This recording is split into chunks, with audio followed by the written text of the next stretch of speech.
Quinta-feira, você sabe, de tirar as suas dúvidas por aqui no nosso quadro Pergunte ao Doutor. E hoje o papo é sobre os nossos pés. Você já reparou na maneira como você pisa quando está caminhando? Fica muitas horas em pé durante o dia? Abusa do salto alto?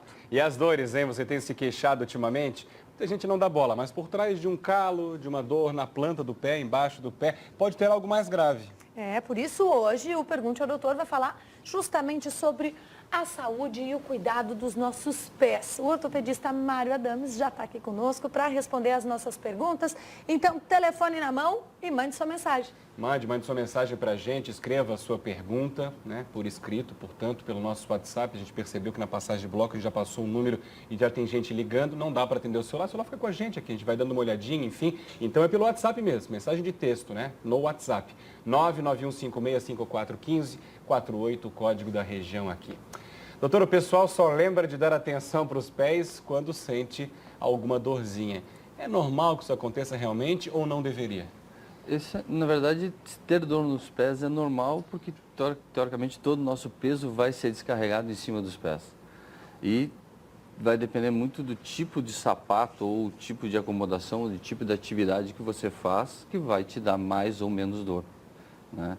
Então, a gente tem dores bem clássicas, que são as dores do joanete, que é muito mais frequente nas mulheres, no dedão grande do pé, e a dor do calcanhar, que é o famoso esporão de calcânio, né? Então, dependendo muito do que você faz do dia a dia, você vai ter dor. A gente comentou, né, se a pessoa fica muito tempo em pé, né, durante o dia, se abusa do salto alto. O salto alto, doutor, mulher sempre tem essa dúvida, né? Realmente pode trazer algum problema, causa alguma alteração? Vamos dizer assim, o salto alto, como estrutura, ele não é a base que a gente tem para apoiar. A gente apoia todo o pé no solo. Quando você levanta para o salto alto, você joga todo o teu peso para os dedinhos. Então, você vai fazer mais sobrecarga lá e você vai transferir a dor para frente. Claro que isso tira a dor do calcanhar, né? Então, hoje o que a gente vê é assim, sapatos de salto alto, que são os meia pata, onde você tem um pouquinho de plataforma, ele tem um pouquinho de curva e você não força tanto o peso em cima dos dedos, ele é um sapato até bom, né? Mas o sapato de salto alto, com o taquinho muito fino, onde você diminui bem a base do calcânio, instabiliza o tornozelo e leva a sobrecarga para os dedos, esse é um sapato que não deve ser usado de forma corriqueira, no dia a dia, mas para ir para uma festa, para um evento, você não vai, como eu digo, você não vai de mulher. O jeito de caminhar, doutor, pode ser um problema? Sim, porque teoricamente, principalmente, aí a gente tem duas coisas que a gente tem que diferenciar.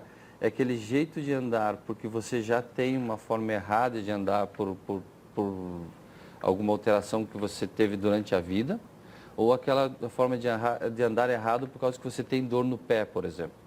Então você faz a acomodação e aí você faz as rotações, você vai se defendendo, e aí muita gente tem dor no quadril ou no joelho por causa dessa forma de andar com as pernas para fora. E teoricamente, se você tem já a perna rodada para fora ou a perna rodada para dentro, isso vai mudar toda a forma de descarga do teu peso no membro inferior. Isso é perceptível desde criança, doutor? Isso é perceptível desde criança, né? Claro que em criança a gente tem uma evolução que é normal.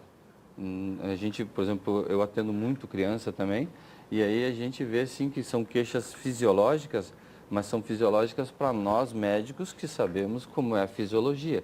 Agora, para os pais, isso é uma normalidade que não é patológico, mas que leva a dúvida e tem que ser consultado para tirar essa dúvida com o médico. Exercícios, né, que a gente costuma incentivar bastante aqui, tem que incentivar mesmo, né, exercícios físicos com certa frequência, tem que fazer corretamente também, né, senão os reflexos podem ser contrários no caso. Sim, isso é uma das coisas que eu, por exemplo, eu explico muito no meu consultório, que a gente tem dois tipos de tênis, aproveitando até isso.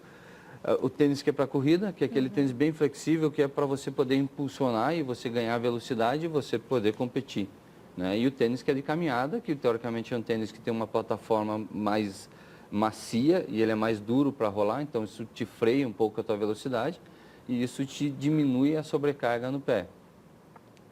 Quando você trabalha, então, por exemplo, assim, quando você trabalha com uma pessoa que não é atleta, teoricamente um tênis desse é melhor para ele fazer atividade. A atividade ela é fundamental, para que você possa ter desenvolvimento e melhora da musculatura. Quando você tem um músculo melhor trabalhado, tua articulação trabalha menos, e aí o teu desgaste é menor, tua dor é menor. Tá? Doutor, existe, muita gente fala, né? Mais antigamente falavam do pé chato. O que é o pé chato? O pé chato é o pé plano, né? É aquele pé que você, olhando principalmente em criança, se vê isso, é aquela criança que não tem o arquinho do pé. Então você tem o pé, se você olhar num vidro, você vai ver que ele apoia em todo o solo.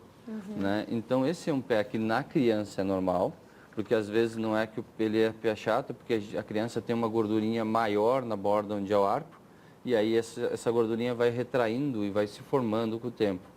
Já no adulto, lá de novo as mulheres, ela tem uma doença que é um tendão que a gente tem que dar o suporte, que é o tibial posterior, e esse tendão vai degenerando e o arco do pé da mulher vai caindo de novo. A pessoa que tem o pé então chato pode sentir mais dor?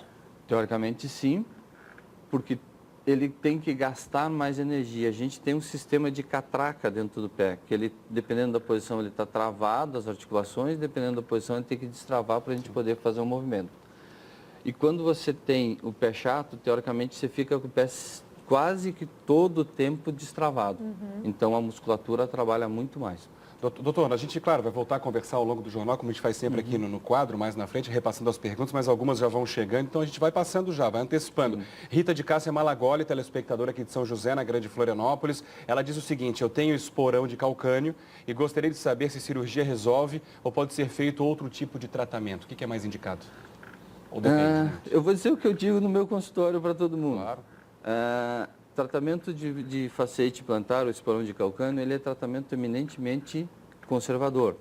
A cirurgia é uma exceção. O tratamento a gente orienta, então é com uso de palmilhas, uso de gelo, o anti-inflamatório, principalmente alongamento e principalmente não ficar muito tempo em pé. Por isso que eu geralmente termino dizendo que o tratamento a gente orienta, o médico orienta, mas quem determina o resultado do tratamento é o próprio paciente, com os cuidados que ele tem no pé. Porque todo mundo passa, eu digo assim, que todo mundo passa creme na mão, né?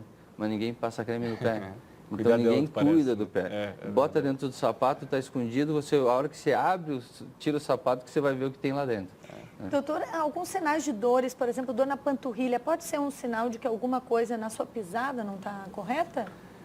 Dor na panturrilha, a gente tem que, primeira coisa, pensar que você pode ter uma insuficiência venosa ou uma trombose. Né? Então, isso é a primeira coisa que tem que se preocupar.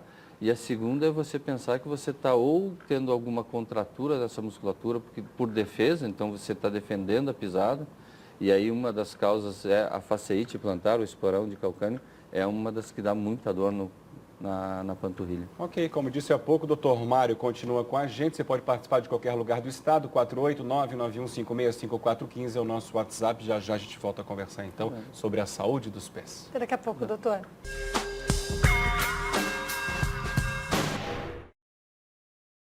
Aí, vinhetinha no ar, já estamos de volta com o nosso Bom Dia, 7h09 da manhã. E hoje o nosso papo é sobre a saúde dos pés. Você tem cuidado desses nossos amigos que nos sustentam o dia todo e nos levam para todos os lugares? Olha, não sei se o pessoal tem se cuidado muito, mas pelas mensagens que chegaram, doutor, o pessoal tem sentido muita dor. Vamos começar com a pergunta da Ana Josefa de Palhoça. Ela pergunta: por que quando coloco o salto alto, a dor nas costas alivia? Tem relação? Teoricamente, quando você coloca o salto alto, você tira... A gente tem um que a gente chama de cadeia posterior, que é uma rede que está interligada desde a região da cabeça até o calcanhar. Então, quando você coloca o sapato salto alto, você tira a tensão, você dá uma encurtada nessa musculatura, teoricamente melhora a postura da bacia, melhorando a dor nas costas. Luiz de Florianópolis, obrigado, Luiz, pela participação aqui no Bom Dia. Ele diz que tem muita dor embaixo dos calcanhares. O que pode ser?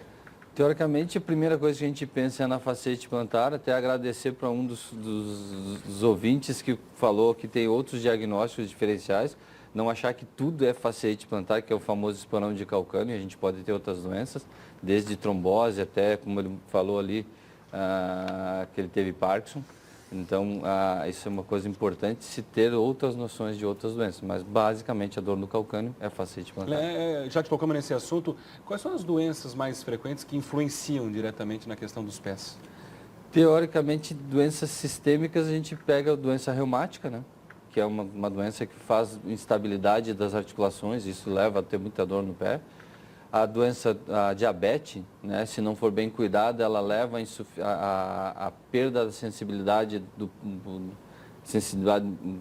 tato ao toque, e isso leva a uma degeneração do pé e é um desabamento.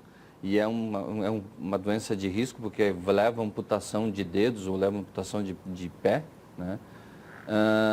Alguns exemplos são esses. Esses são vamos dizer assim, são os exemplos mais graves que a gente tem. E aí tem uma outra gama grande também. Doutor, chegaram perguntas também perguntando em relação à gota nos pés. É comum? Gota nos pés é comum, principalmente o pródromo, a gente chama de pródromos, que é onde fica vermelho, geralmente acontece no hálux, que é uma das doenças diferenciais do hálux valgus, né, do joanete, famoso joanete. Então, por exemplo, às vezes você pode ter uma pessoa que tem o dedão saliente e, na verdade, tem um hálux valgus, mas ele está agravado pela gota. Ana de Chapecó. Bom dia, doutor. Fez uma cirurgia no pé para retirada de um calo na planta do pé há 10 dias e já é a 4ª vez que é feita, mas sempre volta. O que ela precisa fazer para resolver esse problema definitivamente? Calo, existe 2 tipos de calo. Existe o calo mole e o calo duro. O calo mole é aquele que é só a pele que está endurecida e esse é mais fácil de resolver, que é fazer a ressecção. Às vezes tem calos moles que são determinados por micose. E aí tem que tratar a micose. E a micose pode ser só local, pode ser sistêmica. Então, às vezes, tem que tomar remédio, uso de medicamento tópico e via oral. E existem os calos duros, ou seja, calo que é causado por alguma proeminência óssea. Então, essa proeminência óssea tem que ser retirada daquela posição. Então, você tem que fazer uma cirurgia para poder tirar, ou o uso de uma palmilha que não faça, que apoie naquela região. Falando em cirurgia, o Márcio de Rio do Oeste pergunta se joanete tem tratamento ou só com cirurgia mesmo. Teoricamente, existe tratamento conservador de hálux valgus, mas ele não é efetivo. Nossos colegas argentinos são os que mais fazem tratamento conservador. O tratamento do hálux valgus é eminentemente cirúrgico, mas não é porque você tem uma deformidade que você tem que operar. Não é pela parte estética, tem que operar se ele tem dor somente. E a cirurgia é feita, pode voltar? Muita gente fala sobre isso, né? A cirurgia ela pode voltar, a gente tem alguns parâmetros que a gente, como médico, utiliza para ver se essa cirurgia tem uma durabilidade maior ou menor. Mas é a mesma coisa, quando eu falo para meus pacientes que vão ser submetidos a hálux valgus, se você for fazer uma cirurgia de prótese de quadril, ela tem uma vida útil. Então, uma prótese de joanete também deve ter uma vida útil, porque ele vai andar, vai continuar usando salto, vai continuar batendo o pé. E aí você pode ter de novo. O Zamir de São Joaquim é vigilante, tem fascite plantar, com muitas dores, inchaço nos pés. O que ele pode fazer para amenizar essas dores, já que precisa ficar muito tempo em pé, justamente por causa da profissão? Teoricamente, aí a gente, não sei se pode fazer propaganda sem ganhar royal, como diz. Basicamente, ele tem que tirar o apoio do calcanhar. Então, hoje a gente tem sapatos que a gente chama de rocker bottom, que é como se fosse uma cadeira de balanço. Então, você não toca com o calcanhar. Isso tem que ter cuidado, porque algumas pessoas, não é todo mundo que pode usar, porque pessoas que têm perda de equilíbrio, ou pessoas já de mais idade, ou que têm lesão em joelho, esse sapato pode agravar esse tipo de lesão. Tá? Então, assim, a primeira dica que ele tem é alongar a musculatura, tentar diminuir o tempo de ficar em pé, e usar sapatos que não toquem no calcanhar. A primeira dica, antes de tudo, também é procurar sempre orientação médica, né, doutor? Sem dúvida. Para ter certeza. A gente recebeu muitas perguntas, o senhor inclusive viu ali algumas delas, mas olha que interessante, a da Ana Patrícia Carvalho, que é mãe da Manuela, de 7 anos, de Nova Trento. Ela disse que percebeu que tem um desgaste no calçado da menina maior na parte interna do que na parte externa. Isso pode ser sinal de algum problema e como tratar? Sim, isso pode ser um problema. Por exemplo, o desgaste do sapato do lado de fora no calcanhar, isso é normal, porque teoricamente a gente toca com o pé no solo com a parte de fora, então é o que a gente chama de freio, então vai desgastar sempre o lado de fora. Quando desgasta na parte de dentro, isso quer dizer que ela não está apoiando de forma correta, ela está entrando com o toque no solo com a parte de dentro. Isso significa que ela tem algum desequilíbrio muscular e isso tem que ser compensado com algum coxim. Doutor, para a gente fechar, orientações gerais para que tenhamos, né, pés bem cuidados, saudáveis, até porque precisamos deles e muito, né? Primeira coisa é cuidar do pé, olhar para o pé todo dia, fazer um carinho no pé. Segunda coisa é deixar o pé o mais arejado possível, então não é ficar o dia inteiro com o sapato fechado. Terceira coisa, você tem que ter áreas de absorção do sapato para apoiar. O sapato não deve ser flexível. Então, hoje, o nosso maior inimigo não é o salto alto, e sim a rasteirinha. A rasteirinha foi feita para coisas de distâncias pequenas, como o salto alto foi feito para a noite, vamos dizer assim, né? Então, o sapato tem que ter plataforma tanto na frente como atrás. Ele tem que ser um pouquinho mais alto atrás, já para que não tenha dor nas costas, não tenha dor na facete plantar. E tem que ter uma parte anterior mais alta para que não tenha sobrecarga ali. E se ele for esse formato mais de rocker bottom, como cadeira de balanço, isso vai fazer com que facilite o deslocamento do peso sem que faça sobrecarga nas articulações. Tá certo. Muito obrigada pelas dicas, doutor, pelas respostas. E você, muito obrigada aí de casa por ter participado mais uma vez de um Pergunte ao Doutor aqui no Bom Dia Santa Catarina. É isso aí. Obrigado, Bom dia. doutor. Muito obrigado, Boa quinta-feira.